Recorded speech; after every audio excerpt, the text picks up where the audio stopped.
Development of critical thinking skills. Introduction. Critical thinking is an interesting topic for discussion among scientists and philosophers. It is a process that consists of numerous stages and requires a broad range of skills from an individual. There are numerous discussions on what is the correct definition of critical thinking. It is not an easy task to define such a complex type of thinking because this process is still not well understood by modern society. Definition of critical thinking. It is important to investigate the structure of the critical thinking process to understand this process. Various skills are necessary for an individual to apply critical thinking. One should have an overall knowledge of the subject, and be able to gather information related to the task if it is necessary. One should be able to comprehend available ideas and facts to conclude. Also, an individual should apply principles and rules to a subject. The ability to analyze a topic is necessary because it allows one to investigate different parts of a problem and not the subject as a whole. The ability to synthesize new ideas is also crucial, and it is a sign of developed critical thinking capabilities. Finally, one should be capable of criticizing the subject because it shows an excellent level of understanding. Different levels indicate how well developed the critical thinking ability of a certain individual is. The master thinker is the highest level one may achieve. A person that has well-developed critical thinking can investigate important questions and problems while simultaneously having an exceptional understanding of the subject.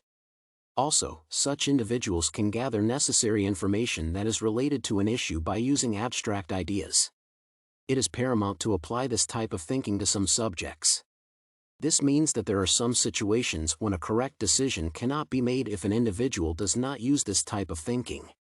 Some tasks simply cannot be performed without an application of critical thinking. Evaluation is the most important stage in the process of critical thinking because a person makes conclusions and formulates a final opinion on the subject. Various methods should help one to develop critical thinking that is quite useful. It is relatively simple to figure out when one practices critical thinking. Opinions of such individuals are well thought out, and their statements are precise.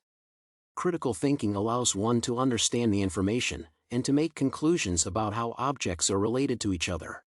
Weissberg claims that critical thinking requires one to move beyond the acquisition of facts to uncover deep meaning.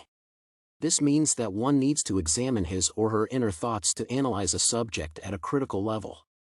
Overall, critical thinking is a type of thinking about an object, subject, or problem with the use of structures and intellectual standards to increase the overall quality of thoughts. Conclusion. In conclusion, there is still no agreement among scientists and thinkers on what the definition of critical thinking should be. It is a relatively complex cognitive process that is still being actively researched. There are many areas where critical thinking is applicable, and it allows one to investigate the core of the problem at hand. Overall, it is necessary for every student to develop critical thinking skills to grow as an individual.